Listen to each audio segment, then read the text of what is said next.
History That Doesn't Suck is presented by the new Ken Burns documentary film, The American Revolution, premiering Sunday, November 16th on PBS and the PBS app. History That Doesn't Suck is supported by Bob's Discount Furniture. My best friend from college is a Thomas Jefferson nerd, whereas I'm a Hamiltonian. One year, he sent me an Alexander Hamilton bobblehead with a note reading, "To my favorite monarchist." It's a favorite small gift sitting on my office desk. I like thoughtful notes. And this holiday, I'm thinking big. Like, why not go for the desk instead of the thing on the desk? At Bob's Discount Furniture, you can afford to go big. I mean, if my wife and kids listened to the podcast, which they don't, I'd recommend that my home office would be complete with Bob's Empire Cognac leather power recliner. And I'm thinking about grabbing a sploosh chair for the kids. They're soft, fun, and totally giftable. Go big or small, as Bob's also has great home decor items too, and even pet furniture. It's the season for big moments, not big stress. So skip the chaos, skip the haggling, shop haggle and hassle-free when you holiday the Bob's way. History That Doesn't Suck is driven by a simple mission: to make learning legit, seriously researched history more accessible through entertaining stories. If you'd like to support the work we do and receive ad-free episodes, bonus content, and other exclusive perks, we invite you to join our membership program. Sign up today for a 7-day free trial at htdspodcast.com/membership or click the link in the episode notes.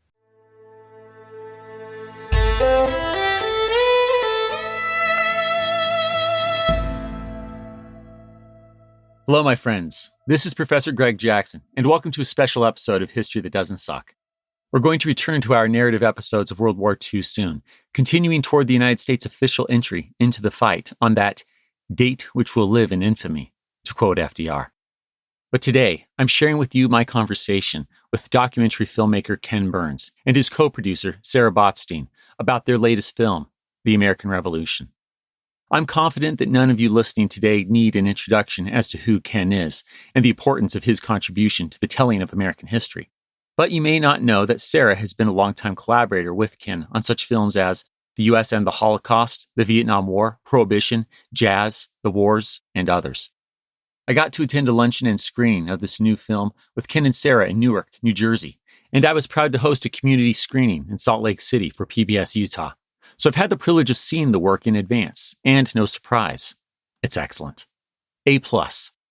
And so I was grateful for the opportunity to speak with both Ken and Sarah about the American Revolution, but also their World War II docuseries, The War. As you'll hear, we discussed the continued relevance and benefit of studying those two events, two of the most important events in American history. But first, a few quick reminders of what you can find on our website, htdspodcast.com. First, tour dates, where you can come see me storytelling on stage with live music and video. I hope I'm passing by somewhere near you soon, and that you'll come out for a great night with your family, friends, and neighbors. Second, the HTDS membership program. HTDS will always be widely available, supported by ads. However, our membership program offers ad-free episodes delivered early, plus extra stories and deep dives. For example, right now you can listen to an extra story narrated by me about the birth of the United States Marine Corps, which celebrates its 250th birthday, November 10th, 2025. Access that and other exclusive stories by visiting htdspodcast.com/membership or clicking the link in the episode notes to start a free 7-day trial. And now, Ken Burns and Sarah Botstein. Ken, you said during the screening of the new film in Newark, New Jersey, that, and I'm quoting you, "The American Revolution is the most important historical event since the birth of Jesus." You were speaking about the event itself, of course, not the film. But did I quote you correctly? Yeah, I said the birth of Christ. I did it somewhere along the road. I started saying it, I think, not as a provocation, but as a way to sort of sponsor people to think about world history and to offer. And so it's actually sponsored some pretty good conversations, the most recent of which was a French woman who unremarkably suggested the other night in Providence that it was the French Revolution that was much more significant than the American Revolution. But I love to have that sense. I do think that the Old Testament says that there's nothing new under the sun, and on July 4th, 1776, I think there was something brand new under the sun, at least for a moment. And that was the creation of the United States. People had been, for the most part, subjects before that. Now they were citizens with all of the responsibilities and the complexities of trying to manage what would turn out to be a democratic institution. And I think it's sort of good to take stock. The revolution recedes in our understanding because there are no photographs, there's no newsreels. It's sort of smothered in gallant, bloodless myth. And it seems to be just for most people about guys in Philadelphia thinking great thoughts, which is, of course, the main story. But there's so much more to it. It is a really long, bloody revolution and a civil war and a world war. And it was sort of important for us to sort of try to gather up all the threads in the film that's taken us nearly a decade to make and to spend these last months sort of talking all around the country about it. And one way to sort of signal that you wish to get somebody's attention is to say something like that, which I believe, and I'm perfectly willing to defend. I didn't say it in a Madison Avenue fashion. I said it in a way hoping to draw people into sort of thoughtful and meaningful conversations. Well, Ken, I want to say it resonated with me, as you said. I certainly didn't take it as a provocation. I see the validity in both the modality in which you said that and the overall expression. I do love to tease my French friends when they make that same sort of assertion that it's great to have Montesquieu, but you got to act on the ideas. Sorry, guys. So you're late to the party. And they lost their heads, right? Yeah. That they did. Let's build on a point that you did just make. One thing I always like to say when teaching or storytelling about the revolution is that it began as a civil war. Yes, the Continental Congress ultimately declared that they were fighting for independence from the British Empire, but not all the colonists agreed with that notion initially. And of course, they didn't necessarily agree on what the United States meant. Your film underscores all this. In fact, you've said that the extent was far more than you previously appreciated. How so? Where does that take your mind? Well, I think like most people, you think that you've had, I mean, we've passed through the revolution in biographies of Thomas Jefferson and Benjamin Franklin and other films. But until you get into it in a granular fashion, you don't really know all of the ins and outs. And I think I suffer, as everyone else does, by this notion that it's essentially big ideas in Philadelphia and that maybe things begin with Lexington and Concord and then move to Yorktown and boom, done. When it in fact is this incredibly long 6.5 bloody years. And then, as you say, a good portion of the populace is against it. We have in our first episode 2 Anglican, I believe, ministers who are looking, at some of the demonstrations and say, who do you want to be ruled by? A tyrant, one tyrant 3,000 miles away, or 3,000 tyrants not a mile away? And there, for many people, quite understandably, the British constitutional monarchy is the source of their good fortune, their wealth, their prosperity, their literacy, their health, the land that they own, and they see no reason to change. The British constitutional monarchy is the best form of government on earth at that moment. And, to throw that away for this radical idea seems kind of crazy. And so what you have almost from the very beginning is a civil war going on, first during the resistance movement, where there's incredible harassment of people with loyalist tendencies, the opening of their mail, their ostracization once they declare their affectations, the threats, the violence. Some flee to Canada even before the revolution begins. And I think it's really important. As filmmakers, we made the decision early on, not just on this film, but on every film, to call balls and strikes. So we don't make the loyalists wrong. We just say, this is what happens, and sort of look at it with a clear eye and understand and follow a loyalist through the whole process and meet many other loyalists and the frustrations and the anxieties and those who end up staying and sort of blending in and trying not to make too much of a mess, and those who end up refusing and going to Nova Scotia, going to the Caribbean, to New Brunswick, wherever it might be. I think that's so crucial. If we're going to avoid falling into a simple two-dimensional good guy, bad guy, which that's just not history. It doesn't matter what event we're talking about. Those binaries don't exist. Exactly. And the complications and the undertows are endemic to every human situation. And it's important to represent them. And of course, this isn't just a tension between loyalists and patriots, but between assimilated and coexisting Native Americans, superimposed under the 13 colonies, those nations to the west, which are as independent and distinct as, say, France is from Prussia, and have been on the world scene trading and involved in diplomacy for centuries. And the 500,000 free and enslaved African Americans, women who are never sort of given a proper kind of role in the history of the revolution, and all the diverse other states, particularly in Europe, particularly France, but also Spain and the Netherlands, who become embroiled in what is not just a revolution and not just a civil war, but the probably fourth world war over the prize of North America. That's a pretty good story to try to, bite off and chew. No, it is. And it can be daunting, and it's also so rewarding. And I think that's part of what makes it so fascinating and interesting there are just so many lines to follow. And the glimpse I got to enjoy at that viewing in New Jersey, I feel like you did such a wonderful job weaving in all of that tapestry. I was just going to say one thing that I was just thinking about while Ken was talking, and to your question about the Civil War, that has become, I think, more essential for us to talk about when we're talking about the film, and we're talking about the Civil War aspect of it, and we're talking about the Civil War nature when it comes to families, communities, whole, groups of people, that it is brother against brother, community against community, neighbor against neighbor. But also, one of the things that really pushes the colonists early is when there's a standing army in their own city. And I think that piece of the pre-revolution story is resonating in a very interesting way right now, but also has extreme importance when we talk about the causes leading up to the rebels really getting their sea legs in Boston. And when you have an army policing your own citizens, what does that mean? And what does that sort of inspire and evoke in your the Samuel Adams, and of course he's recalling well after the fact. So how much this is, our memories change, right? And the story we tell even about ourselves, that's something that you encounter with historical documents. But Sam Adams later down the road, he claims that it was the occupation in Boston. That was when he felt independence needed to happen. Now, no one else, talks about that for years. Yeah, we got that.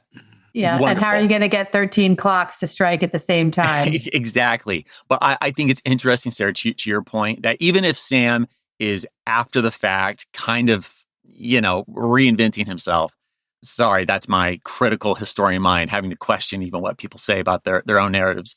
But, to say that when redcoats are marching down the wharf, as they enter his city, as they come into Boston, the city of only, and think about the proportions too, right? There are only 15,000 Bostonians in the 1760s, and 2,000 troops just showed up. I mean, that's enormous. Oh, I think it's huge. You're absolutely right, Greg. And at any point, you can say, well, it begins at Lexington and Concord. We just came from Rhode Island, where there's certain it's the Gaspé.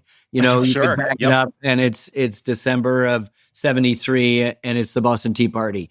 You can back it up and say, no, it's the massacre in March of 70. No, it's the standing troops. No, it's the Quebec Act, which gives the Catholic French-speaking territories that British control much more control of their destiny and of parts of the land that the Americans have. No, it's the 1763. You can't cross the Appalachians to get land, angering the big speculators like Washington and Franklin, but also the small farmers who want to go and grab a piece of that land. So, you're right. You pass the test in eighth grade if you say taxes and representation, but you also have all sorts of usurpations, as Thomas Jefferson would say, having to do with Native American land, having to do with standing troops, having to do with sort of restrictions on a way of life that had been relatively laissez-faire. Someone in Parliament, I think, referred to they dealt with North American subjects with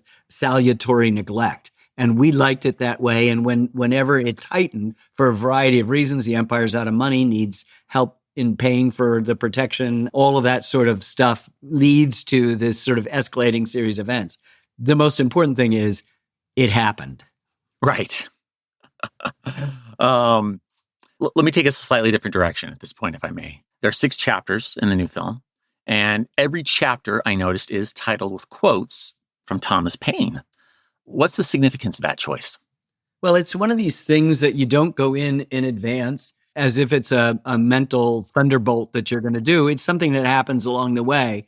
You struggle to find a title for each episode as you're working on any film. It's always been our case. And you find something that resonates with that. And what was really clear once we figured out what our first episode would be in order to be free from the opening quote, it then was like, we should make Thomas Paine all of it. And then it was very clear that episode 2, which is about the right, it culminates in the Declaration of Independence, could be called an asylum for mankind, a quote from Common Sense. And of course, episode 3, when it's really dark and Washington's retreating across New Jersey and finally makes a comeback across the Delaware on the day after Christmas to do the famous seizing of the garrison manned by Hessians, that these are the times that try men's soul. And then after that, when we realized how well it fit in, it was just trying to find that Paine quote that would help us understand the episode. Conquer by a drawn game is our 4th, the soul of all America, and the most sacred thing.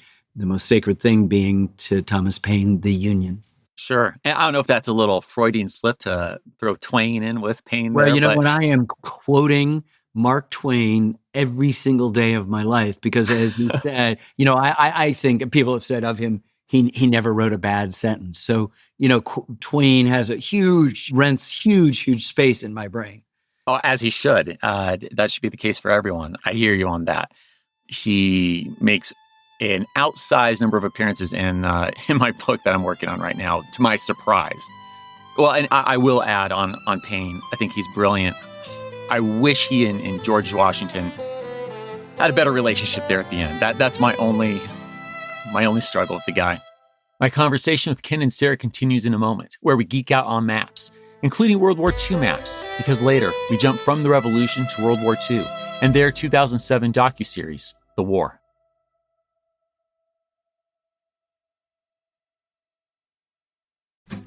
History That Doesn't Suck is presented by the new Ken Burns documentary series, The American Revolution, directed by Ken Burns, Sarah Botstein, and David Schmidt, and premiering Sunday, November 16th on PBS and the PBS app. These are the times that try men's souls. That's one of the most famous quotes from American history. It's the opening line of patriot and pamphleteer Thomas Paine's The American Crisis, which was published in December of 1776. Only 5 months after the signing of the Declaration of Independence. And with George Washington's forces whittled down to nothing more than a paltry few thousand, hungry, ill-clad, poorly armed, and frozen men, it was indeed a moment of American crisis. The revolution almost ended before it really began.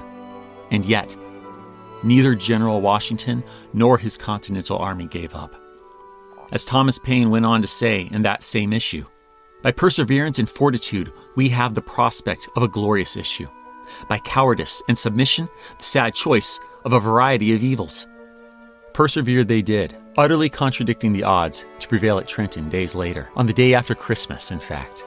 From Trenton to Yorktown, from the Green Dragon Tavern to the halls of the Pennsylvania State House in Philadelphia, the American Revolution is a tale of perseverance. It is also a tale of high-minded ideals and inherent contradictions. In other words, if you want to understand the beauty, complexity, and challenges of America, you have to go back to the beginning. Recently, I was privileged to attend an advanced screening of a portion of Ken Burns' new documentary. And just to pick a scene, I loved how Ken and his team captured that pivotal moment in December 1776, when George Washington took one of the lowest, bleakest moments the patriot cause ever faced and turned it into one of its sweetest victories. The vividly animated maps, the sweeping shots of portraits, the tight narration. It was everything I've loved about his work since I was a kid. In this moment, he conveyed that perseverance, just as elsewhere he so wonderfully captured and conveyed the complicated nuances of this nation-creating tale. I cannot wait to watch all 6 episodes. Appointment viewing in my household. Ken Burns' The American Revolution premieres Sunday, November 16th on PBS and the PBS app. For more information, visit pbs.org/American Revolution. History That Doesn't Suck is sponsored by BetterHelp. On Monday, February 4th, 1942, the Sarasota Herald-Tribune noted that high tide would occur at 5:03 p.m. Eastern Wartime. That same day, the Kansas City Times headline read, "It's really wartime. The clock skips an hour to catch up." The paper also reported that the change confused many readers who posed questions like, should I set the alarm ahead too?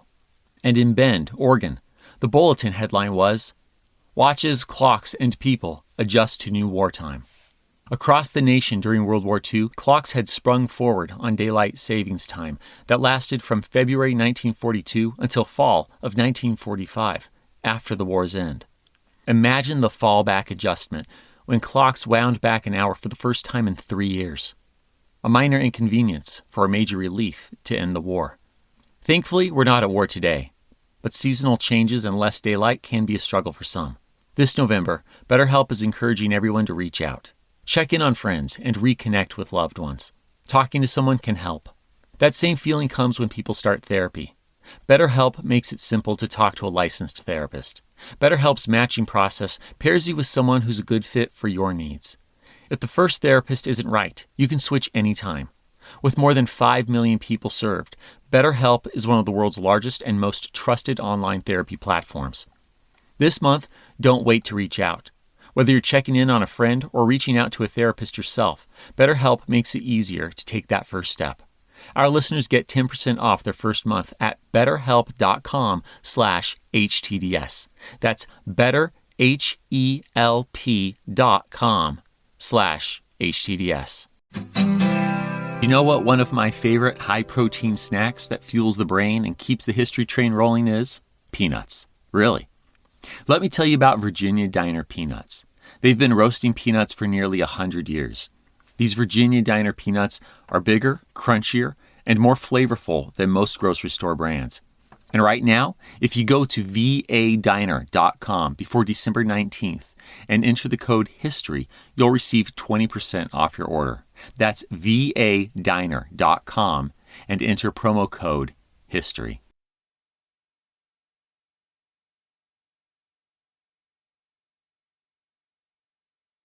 Can we talk about the maps that you have in this? You've always had an incredible touch for decades in your depictions on the screen, of course. But I was really impressed with the simplicity and the brilliance of, particularly my mind's going to the Battle of Trenton, which we viewed there in New Jersey, appropriately, of course. I can see why you selected it. But how would you say your depiction of maps, of scenes? I mean, you've done this in so many films, right? Civil War and so on. How has this evolved? What's different about this time versus previous? Or what's the same? Tell me about the art. I'll take it, and then Ken will make sure I didn't leave anything out. So I've worked on 3 of the big war films with Ken, and when we were finishing Vietnam, in a scene, I think in our 3rd episode with the Ai Drang Valley, there's an incredible map that we had built. And Ken, I think I'm speaking for you as if you're not here, but was inspired in part that we could take on the revolution because of the way that map put him in a place in a battle without traditional archives. And in every film that is about a war, he's been brilliant in how we use maps. And we did maps in World War II.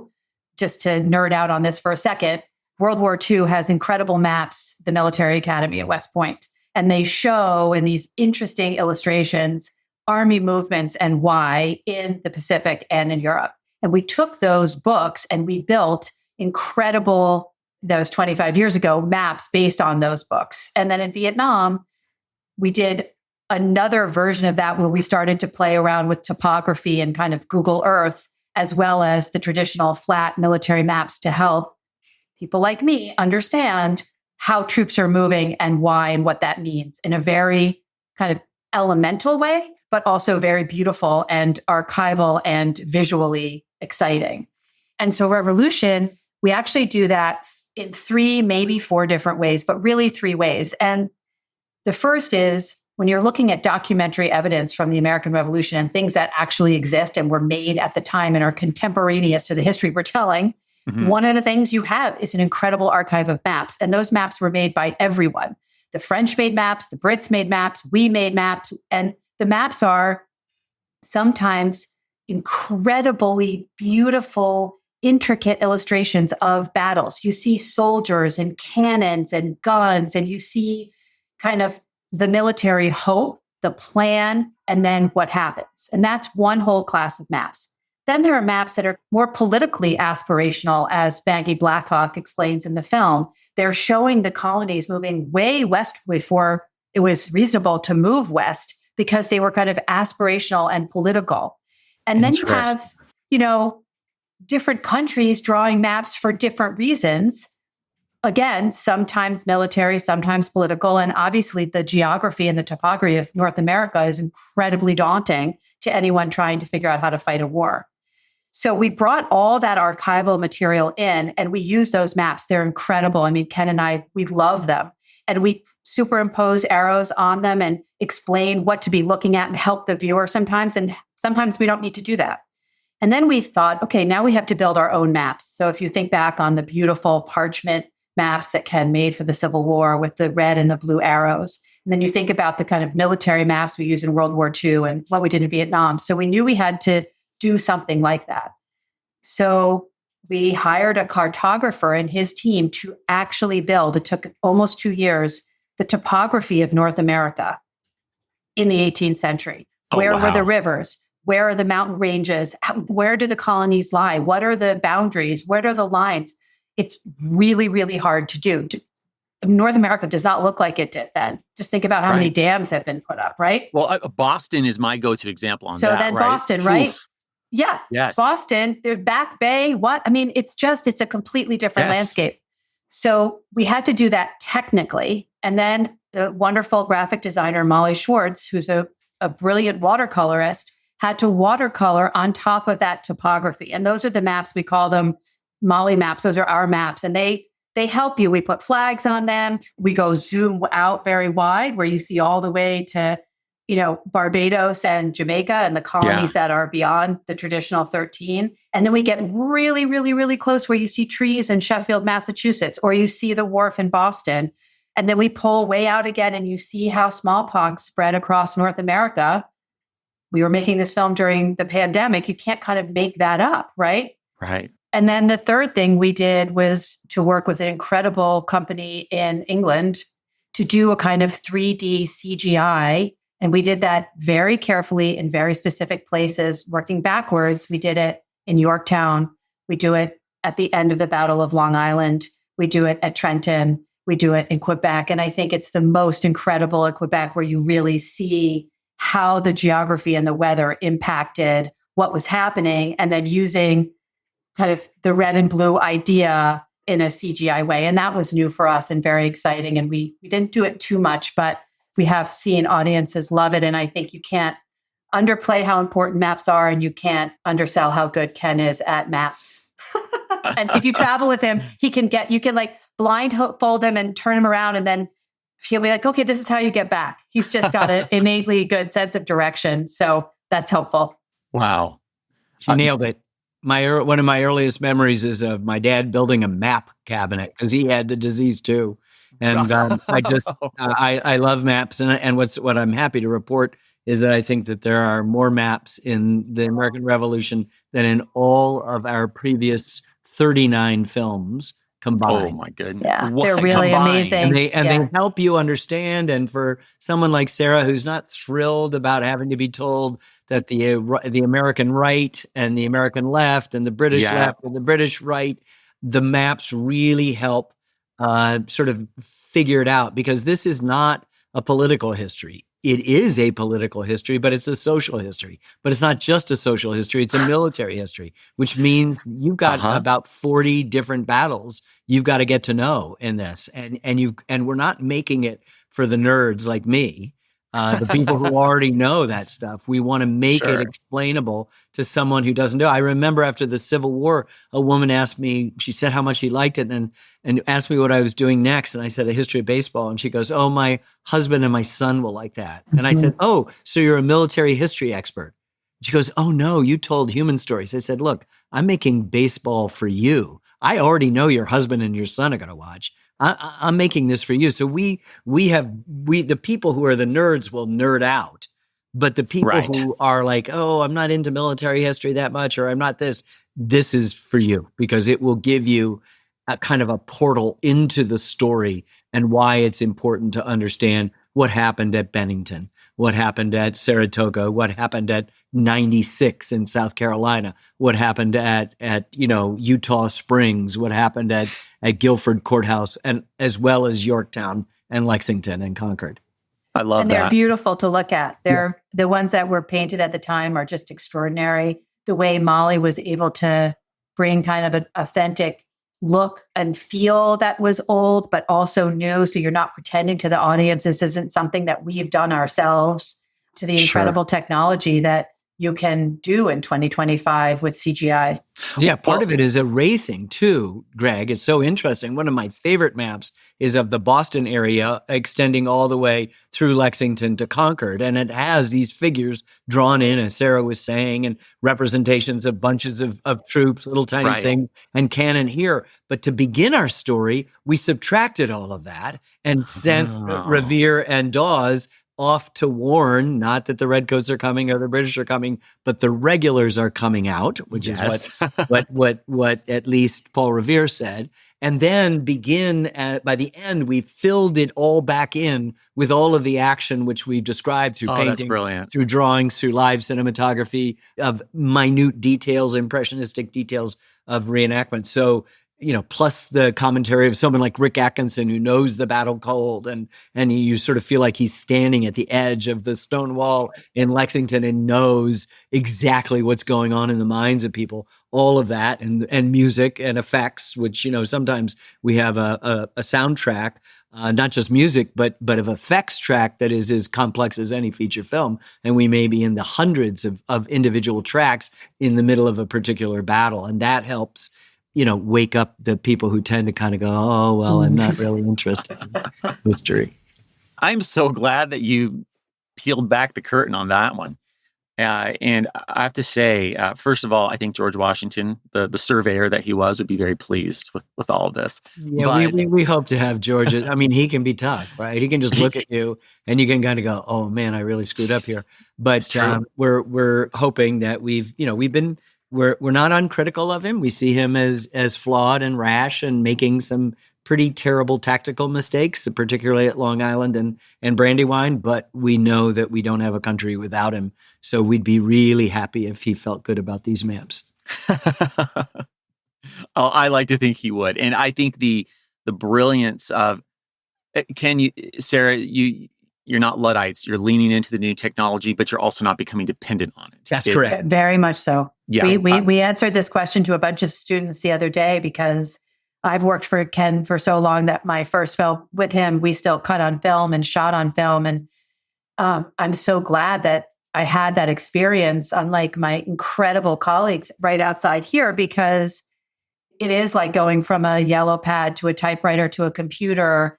And the technology is incredible and what we're able to do. And we couldn't have made the revolution 30 years ago in this way. We would have made a different film and it would have been great. But the technology is incredible. But I think there is something old-fashioned and hand-sewn, and we can't lose that, and we never would want to. Yes. Make it an and, not a or. Well, yeah. Right. You don't want the tail to wag the dog, the technological tail to wag the dog. And also, AI has no business here. We're fairly religious on that front. Yeah, you got to have a paper source for whatever we're doing. Our scripts sometimes have, our internal scripts sometimes have, as they're developing, and there's not just one, which then is the template, like written in stone and delivered from Mount Sinai to inform shooting. By the time the first draft of all 6 episodes is done, we're 3/4 of the way through shooting. Okay. And we've also got, we never stop shooting. We never stop writing. We never stop researching, of course, finding new material, being corrigible to that stuff. But there's some pages of that script that has the footnotes are bigger in area than the actual script on the page. And there really is just a narrative story written by Jeff Ward, punctuated by the first person voices that we're feeding to him, corrected by the scholars who say this is not right or this emphasis isn't whatever, or our own artistic bent, making sure that always, if push comes to shove, the facts win and not the art. Yes. So many of the things you're saying are the same philosophies I bring to bear with my podcast. I love hearing all this. Let me take us into as you were saying, you do with the maps. We've kind of honed in on the tree that is the map itself. Let's get nice and broad and take in the revolution from 30,000 feet. Ken, when I was in New Jersey, I remember thinking, again, a strong yes and agreement as you were talking briefly at one point about the moment Thomas Jefferson and the boys put those unalienable rights out there and the cat being out of the bag, right? You were talking about what that would ultimately lead to in terms of liberty. I would love to just get, now that you've made this film, Sarah, both of you, as we think about life, liberty, and of course, the pursuit of happiness, these unalienable rights, how's this film altered or augmented the way that those strike you? Well, I think just working on it gets you, I've passed through this area and lots of things, a biography of Jefferson, a biography of Franklin, who was, of course, the sort of head of the committee that wrote it. And Jefferson had delivered what was a more accurate sentence for the time. He was saying, we hold these truths to be sacred and undeniable, right? He's just saying, this is what we believe. But when Franklin changes it to self-evident, there is nothing self-evident about these truths. And let's be also pretty honest, too, that they could have followed John Locke and were actually following John Locke, that it was life, liberty, and property. Correct. Right? And so what you have, particularly as we begin with Native American land, property is a big deal. And this is a revolution that is fought essentially by an elite property-owning white man. And we always like to think that democracy is the object of our revolution. It's not the object. It's a consequence. Because as it turns out, over the course of 6.5 long years from Lexington to Yorktown, a lot of people who don't own property, teenagers, disaffected people, felons, even ne'er-do-wells, as South Carolina was advertising for substitutes that have been bought, second and third sons without a chance of an inheritance, recent immigrants from Germany and England with no property whatsoever, end up doing the main fighting and the dying in the Continental Army, the most reliable military force that we have.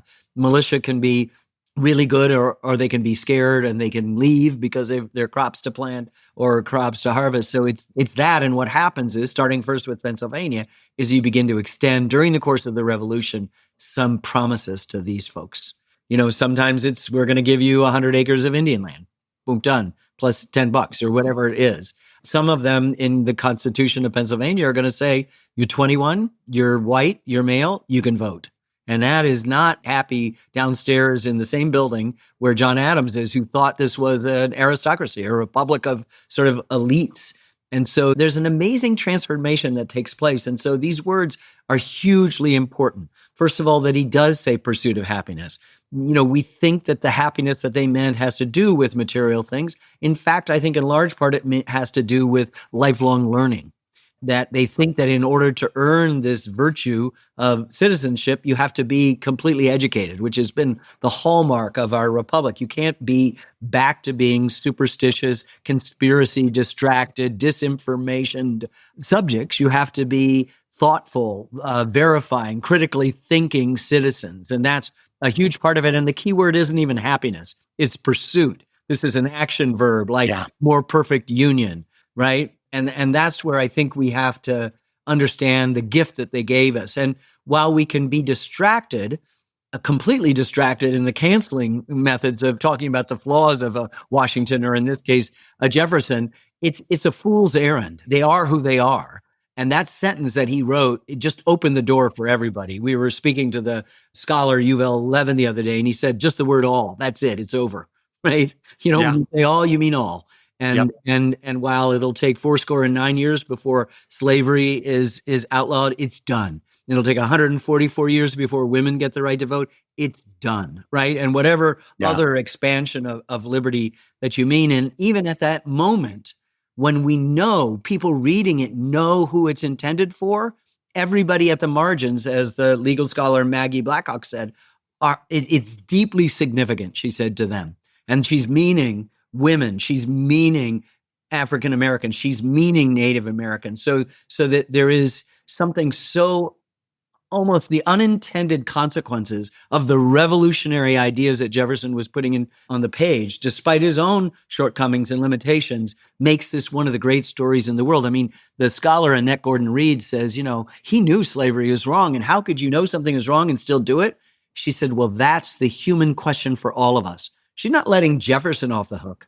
She's putting us all on the hook. Yeah, and she that is. To me is the most significant thing for a woman, a Black woman scholar who is going to say that about the man who is the author of the limitations as well as the possibilities of the Republic.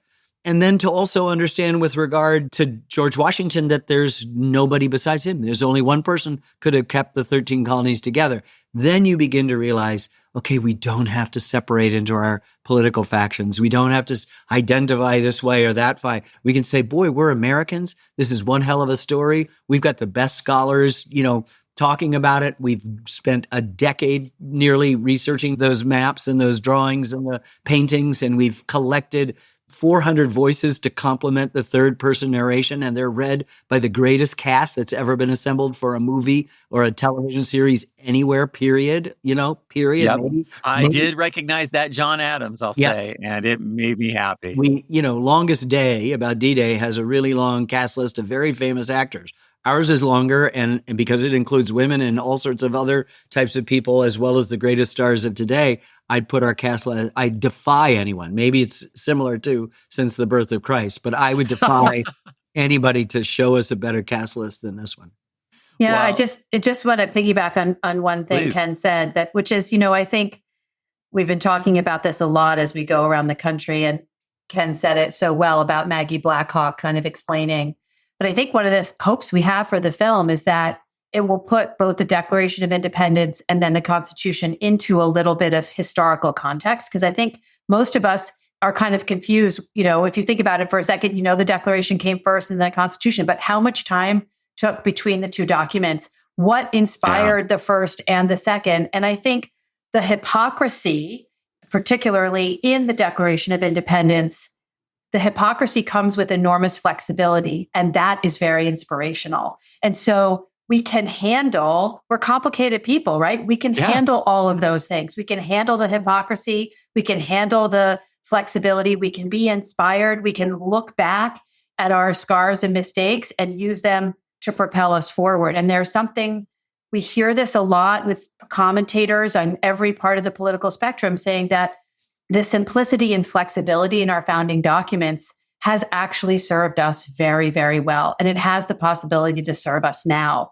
And we have a lot to learn from the debates they had themselves about what to do and how to create this totally off-the-wall experiment in a people's republic. And we're still figuring it out. I have many times mused that the most brilliant part in the entire Constitution. We can talk about the checks and balances and the development of government and how it builds upon so many centuries, right? And thoughts and ideas. The most brilliant thing in there is instructions on how to amend and permission to do so. That Constitution would not have been ratified had the people in the biggest public debate that had ever taken place in the history of the world, from the Maine district of Massachusetts down to Georgia, near the Florida border, had they not thought that there would be these 10 amendments that would go with it, that would help to enshrine the things that they had been fighting for. The Declaration, short of Gouverneur Morris's beautiful poetic preamble, is just code. Yeah. It's just code. And, it's the operating manual. It's the 1.0, right? And it's pretty damn good. It's pretty short. It's concise. And yet it's those amendments that said, not yes, but yes, and. Yes. We want no establishment of religion. We know where that goes in all of human history. We want a free press. We know where that goes when it's not expended. We want the freedom to assemble to redress our grievances. We know where that goes when that is not permitted. And we know even better where those things go when they're not permitted. Yeah. Because of what's happened since, right? I keep thinking about that. We think about pre-1776 and 1783 and 1787, but actually look at the history of the world since then. And speaking of a history of the world, we're jumping from the American Revolution to the war. World War II, that is. Right after this break.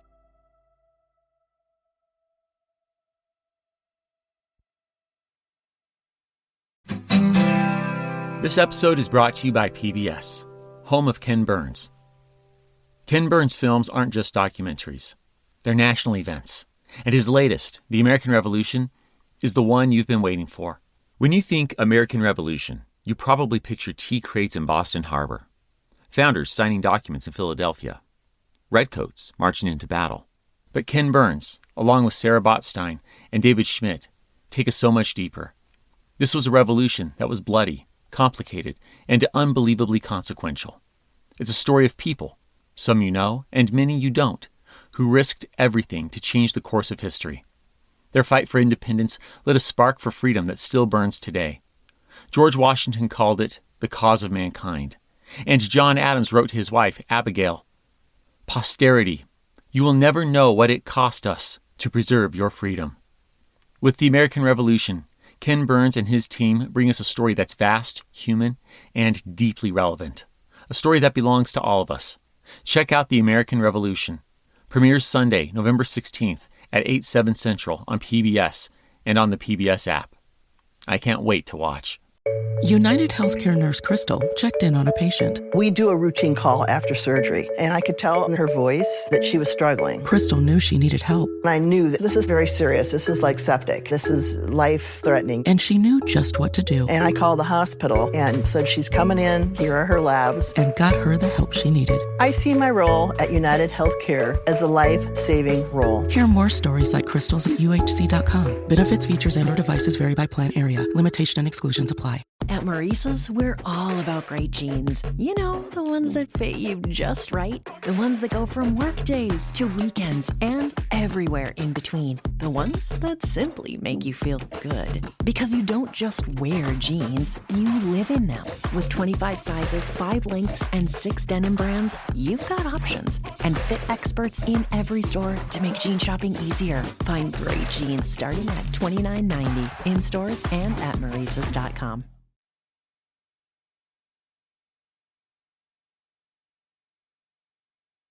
So, 2007, you created a 14-hour docuseries, The War, and you opened that with the Second World War was fought in thousands of places, too many for any one accounting. This is the story of 4 American towns and how their citizens experienced that war. I think in that singular statement, you kind of touch on what you also say about the revolution, right? It's complicated. That, like the revolution, World War II is super complicated in its narrative of the American story. If the revolution is our origin story, then what is that turn? You know, what does World War II? So World War II, as we say in the opening line, is the greatest cataclysm in human history. Period. 60 million people's lives are extinguished in the course of it. This is the big event. It's the first film that Sarah and I have worked on, which had hundreds of brothers and sisters, other documentaries about it. And we weren't looking for a way to see it differently. We knew that however we approach it, because of our diligence and the amount of time we're going to take, in this case, somewhere between 7.5 and 8 years, we're going to have a deep dive and it's going to be different than the experiences of people we talk to. And we first thought, wouldn't it be interesting to tell the story of World War II through the experiences of one town? It's almost taking the English Romantic poet Robert Blake. You could find the world in a grain of sand. So we could find it, but there were not enough alive people who covered the range of soldiers across the Pacific and European theater, in the air, on the sea, you know, various experiences. And so we expanded it out to 4 towns. 3 of them, Waterbury, Connecticut, Mobile, Alabama, Sacramento, California, had about 100,000 people in 1940-41. And then tiny Luverne, Minnesota, which had about 3,000 people. So gave us a range of geographical experience, but also community experience, and then told the whole thing. So it doesn't mean we weren't top down. We weren't showing maps of, big, red movements of the Nazis and the Soviet counterattack and all of that. It's all there. But we were trying to unify it so that, say, and that never happens. People trying to traditionally sort of take the World War II in little bits, like one thing, or thematically. So you got European and then you do Pacific. we integrate it. So the day that we're talking about D-Day and we just landed there and we go back to the reaction at home, we go to a newspaper headline and there we're landing at Saipan. And so we follow a Saipan story. Then we go back to trying to break out of the hedgerows. Then we conclude the Battle of Saipan. And then we go and we break out and we start moving through to Falaise and then on to Paris. But before we do that, we've also gone to the next island that you're going to go. And also been home again to deal with things like the black market or what's happening in various people. And what we were trying to do was in essence be the headline, the front page of a paper. Which at any given time is always responsibly giving you what's happening in the Pacific theater and what's happening in the European theater. And what we found, even among veterans, was thank you. I was in the Pacific and I had no idea what I was doing. I was just moving from one blue dot, in a or green dot in a blue sea to another. Or thank you, I had no idea what was happening in Europe or conversely. And that was really important to us. And that's sort of what we've done with all the wars, that we tried to understand that there's a simultaneity to events, that, as teachers say, oh, we're going to teach you ancient Chinese history, and then we're going to do European. Somehow you don't ever see the timeline in which they coexist and know that this is also happening at that moment. It's really important. And I think maybe to the point that helped you transit, Greg, I would just say about the fragility of democratic institutions, which is part of what our founders understood, is just how flawed human beings are and how willing they are to sort of devolve. All experience has shown that mankind are more disposed to suffer while evils are sufferable. Jefferson writes in the Declaration a few phrases beyond pursuit of happiness. But if you wanted to be in the most cosmopolitan place on earth in 1932, where things are new in literature, in music, in architecture, in cinema, in painting, in ideas, there's no better place on earth than Berlin. And the next January, not so much. Annette Gordon-Reed said to us the other night, one of the things that's important when we study these huge moments where global everything changes is that after these wars, nothing is the same. Everything changes, right? And as Ken was talking about, in World War II, you have the total transformation of the American home front. You have these two wars happening simultaneously, as Ken is saying, that we don't always understand that they're happening at the same time. And then where do you put the Holocaust in that history? How important was it to the larger history of the Second World War? Where does it fit into everything else that was happening? As Ken said, 60 million people died in that conflict. Nothing was ever the same after. And so what are the things that led up to it that made it happen? How did it transform the world? And what is its legacy as we understand as Americans, the good war? Yeah, the good war. And yet, as you led, right? The worst war ever. Right. We know why. It's in retrospect that it's the good war, right? I know it. The ambiguity first of Korea as undeclared, and then of Vietnam as not only undeclared, but also, a populace that sort of flipped and turned again, a majority turned against it. So the good, we like the fact that Sam Hines, a pilot, said to us, it's not the good war, it's a necessary war. And that gave our first chapter its title. And so you can look at that. War, there's not a good war. That's oxymoronic. Yes. Emphasis and on as Sam then said, what does he say? We waded into Vietnam, a great image. So he gets some kudos for both. Moment in both. Ken, you mentioned the fragility of democratic institutions. My mind goes to the reluctance of the United States as it's coming out of this isolationist space to step into the war.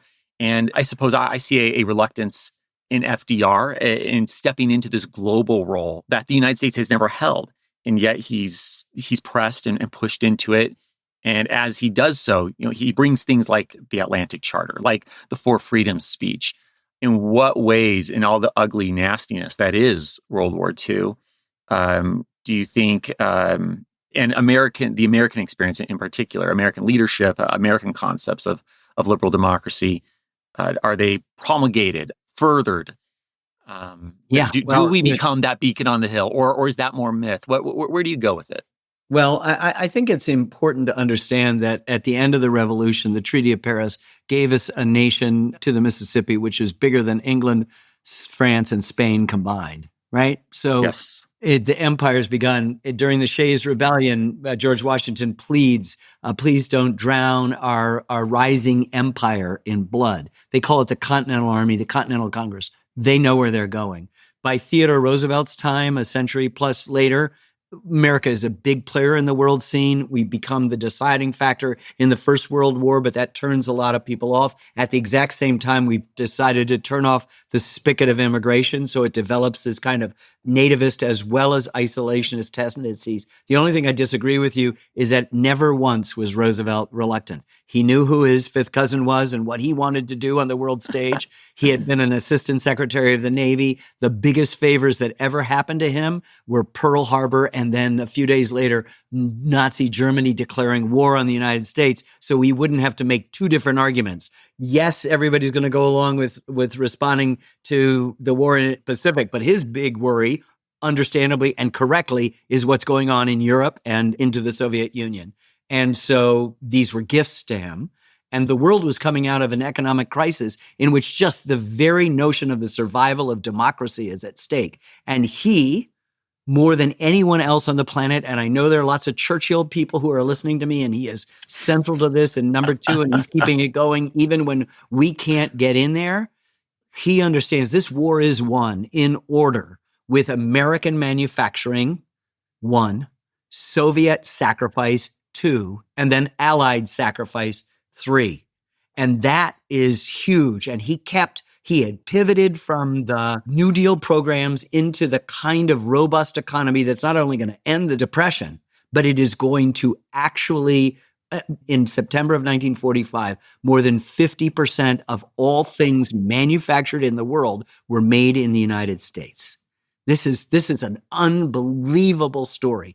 And what manufactured more than anything was the idea that in the midst of this economic crisis and then in the greatest cataclysm, that our democracy remained intact. There were free and fair elections. There wasn't a peaceful transfer of power because we wanted the guy the whole time, but there was an independence of the judiciary and an independent Congress, a legislative branch that was by no means rubber stamp. And that was the difference in saving the world. I appreciate that response. Let me clarify, Ken. You're right. He's not reluctant. The Roosevelt knows what a Roosevelt is. It's a burden, I believe he said once. Exactly. But let me clarify. I'll say he was politically savy. Yeah, he knew to. We're not going. Our boys aren't going. Thing over. In the world that we want is that. Yes, that's what I was getting at. Yeah, you're absolutely right about that. Okay, why don't we end on a lighter note? Let me ask you this. And Sarah, please, I'd like to hear your response too. The two of you have spent so much time. Your lives are making these films. Beyond your own, what's your favorite World War II film? Whether it's Dunkirk or The Pacific, Masters of the Air. Do you have a favorite, or is that just so far out of your mind because you've been so busy making Revolution? My gosh. I mean, I'll just hang it on Steven Spielberg for a second. I think, Saving Private Ryan and Schindler's List are two really important films if you want to think about that time period. Obviously, there are all the amazing films that were made just after World War II, which I think are also really interesting to study. And then I think, HBO did an amazing job with Band of Brothers and the Pacific series. So I'm not sure, Ken, how I would answer that. I would agree with Sarah. Saving Private Ryan. I don't know. I'd put Saving Private Ryan up there. And of course, Schindler's List. I also think right after the war, as Sarah said correctly, not just those ones like Best Years of Our Life that were focused on the aftermath, but I'm talking about It's a Wonderful Life. Wonderful Life, that is made right in the aftermath of it. And there is a democratic hopefulness and a sense of us being in it together, a sense of a big, huge existential question. Do you wish to live in Bedford Falls or do you wish to live in Pottersville? And that was what the whole struggle was about. I'll make one little footnote to Saving Private Ryan. As everyone probably knows who's listening, this is based on Mrs. Sullivan, who lost 4 of her sons when a battleship was sunk by the Japanese, and the War Department decided at that moment that they would separate any sons so that you wouldn't have a situation. And that one of the things about Saving Private Ryan is essentially that it's riffing on a variation of let's not have a mother suffer anymore, right? Yeah. In our revolution, Rebecca Tanner, and this is just a line on a log someplace, Rebecca Tanner, a Mohegan woman, meaning probably Connecticut, lost 5 sons fighting for the patriot cause in the Revolution. So let that sink in. And then tell me that it's just about guys in Philadelphia. 5 sons. Now, I'm sure there's Soviet women. I'm sure there's Polish women.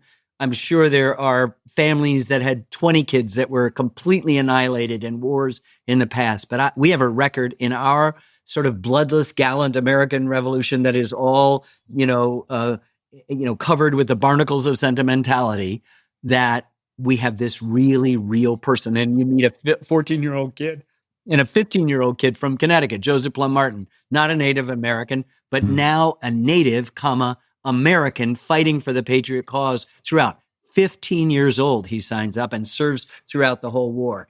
These are the stories that have to accompany Washington crossing the Delaware. These are the stories that have to accompany the group of 5 men, the committee that sat down and gave to Thomas Jefferson the responsibility of writing the first draft for the Declaration. These are the stories that have to accompany the months in the summer of 1787 when they drafted the shortest and still the best Constitution in the world. These are the stories that have to accompany us if we're going to know more than just that superficial, sanitized Madison Avenue version of history, which the 3 of us are not interested in.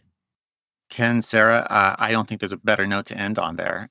I want to thank you so much for your time, for this truly delightful and deep and meaningful conversation that's taken us to, yes, the high, beautiful aspects of the Revolution, down to the dark and the dreary, and into World War II, the top down, the bottom down, and of course, the maps.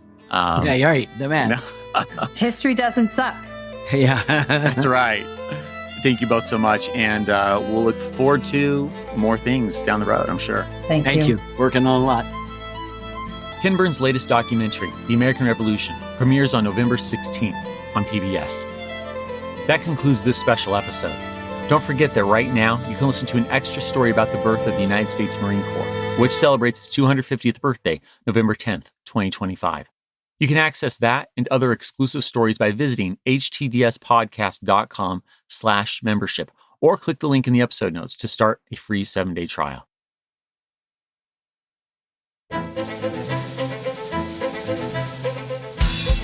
History That Doesn't Suck is created and hosted by me, Greg Jackson. Special thanks to Ken Burns and Sarah Botstein.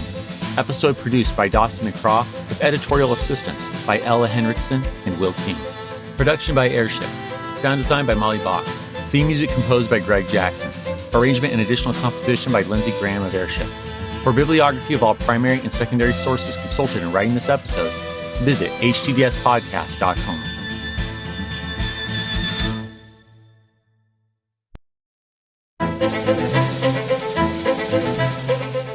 HTDS is supported by fans at htdspodcast.com/membership.